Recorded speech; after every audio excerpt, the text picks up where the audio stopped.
Silver सल्फाडियाज़िन एक topical cream है जो कि जिल्द पर लगाई जाती है और ये 1% फॉर्म में अवेलेबल है, यानी इसमें 10 मिलीग्राम मेडिसिन मौजूद होता है।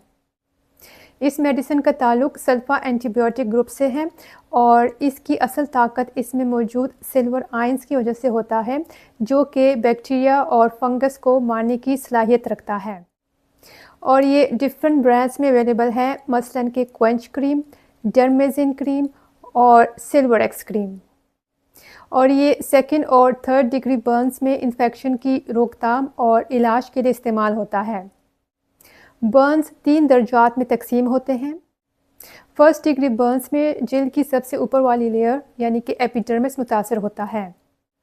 जिल्द सुर्ख नज़र आती है, इसमें दर्द होता है लेकिन ब्लिस्टर्स नहीं बनते और ये नॉर्मली 5 से 10 दिन में ठीक हो जाता है। सेकेंड डिग्री बर्न्स में एपिडर्मिस और डर्मिस जो कि जिल्द की दूसरी लेयर है वो मुतासर होती है। जिल्द सुर्ख, सूजी हुई और चमकदार या गीली दिखाई देती है।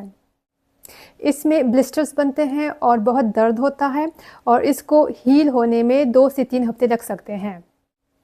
डीप सेकेंड डिग्री बर्न्स को हील होने में ज़्यादा टाइम लग सकता है और इसमें स्कारिंग भी हो सकती है।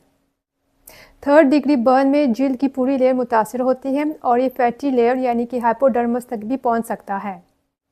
जिल्द सफ़ेद, स्याह, भूरे या पीले रंग की हो सकती है। एसाब तबाह होने की वजह से दर्द महसूस नहीं होता और ये खुद से ठीक भी नहीं हो पाते। इसके लिए सर्जरी या ग्राफ्ट्स की ज़रूरत हो सकती है। डीप बर्न्स में बैक्टीरिया की ग्रोथ हो सकती है और अगर बैक्टीरिया बढ़ जाए तो सेप्सिस हो सकता है, जो कि एक सीरियस कंडीशन है। सिल्वर सल्फाडियाज़िन इस खतरे को कम कर सकता है और बैक्टीरिया की ग्रोथ को रोक सकता है। इस दवा में मौजूद सिल्वर बैक्टीरिया के बढ़ने के अमल में रुकावट डालता है। ये बैक्टीरिया की बैरूनी दीवार को ख़राब करता है, जिससे बैक्टीरिया अपनी शक्ल को बरकरार नहीं रख पाता और ज़िंदा नहीं रह सकता। जब उसकी साख्त ख़राब हो जाती है तो वो बढ़ना बंद कर देता है और आखिरकार मर जाता है। और सिल्वर डायरेक्टली बैक्टीरिया पर हमला करके उसे ख़त्म करता है ताकि इन्फेक्शन ना हो। ये क्रीम जिल्द पर लगाई जाती है और इसे नाक, आंखें या मुंह के अंदर नहीं लगाया जाता और ये छोटे मामूली ज़ख्मों पर भी नहीं लगाया जाता। पहले तो ज़ख़म को साफ़ करें जैसा कि डॉक्टर ने आपको हिदायत की है। स्टेराइल ग्लव्स पहने। क्रीम की एक लेयर ज़ख़म पर लगाएं जो कि तकरीबन क्रेडिट कार्ड की मोटाई के बराबर हो। आम तौर पर इस क्रीम को दिन में 1 दफ़ा या 2 दफ़ा इस्तेमाल कर सकते हैं। इसके बाद स्टेराइल ड्रेसिंग लगाएं अगर डॉक्टर ने बताया हो। जब ड्रेसिंग बदली जाए और ज़ख़म धोया जाए तो क्रीम को दोबारा लगाएं। ये इसलिए ज़रूरी है कि ज़ख़म में कोई नया बैक्टीरिया दाखिल ना हो। कुछ लोगों को ये दवा इस्तेमाल नहीं करनी चाहिए। जिन लोगों को सल्फ़ा ड्रग से या सिल्वर सल्फाडियाज़िन से एलर्जी है तो उनमें सीवियर रिएक्शन हो सकता है। हमल के आखिरी महीनों में ख़वातीन इस क्रीम का इस्तेमाल ना करें क्योंकि इससे बच्चे में बिलीरुबिन बढ़ सकता है और कर्नेक्टिस हो सकता है, जो कि एक सीरियस कंडीशन है। प्रीमेच्योर बेबीज़ और 2 माह से कम उम्र के बच्चों के लिए भी इन्हीं वजूहात की वजह से मना है।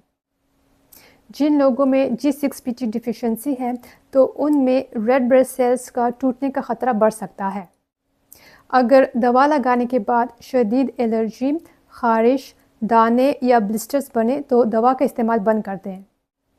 इस दवा के कुछ मुज़र असरात हो सकते हैं। ये सल्फ़ा ग्रुप्स की दवा है, इसलिए खून के टेस्ट में वाइट ब्लड सेल्स की कमी हो सकती है या खून की कमी हो सकती है। आम तौर पर दवा बंद करने से असरात ठीक हो जाते हैं। अगर लंबे अर्से तक इस्तेमाल करते हैं तो सूडो एस्कार बन सकता है, जो कि ज़ख़म की असल कंडीशन को छुपा सकता है और ज़ख़म के हीलिंग के अमल को देखने में मुश्किल हो सकती है। कभी कभार डॉक्टर इसे हल्की सफाई से निकालते हैं। जलने वाले ज़ख़म बहुत जल्दी इन्फेक्शन का शिकार हो सकते हैं क्योंकि जिल्द, जो हमारी सबसे बड़ी हिफाजती डाल है, टूट चुकी होती है। तो शुरू में ही इन्फेक्शन को रोकना सेहतयाबी और ख़तरनाक जिस्मानी इन्फेक्शन के दरमियान बड़ा फ़र्क पैदा कर सकता है।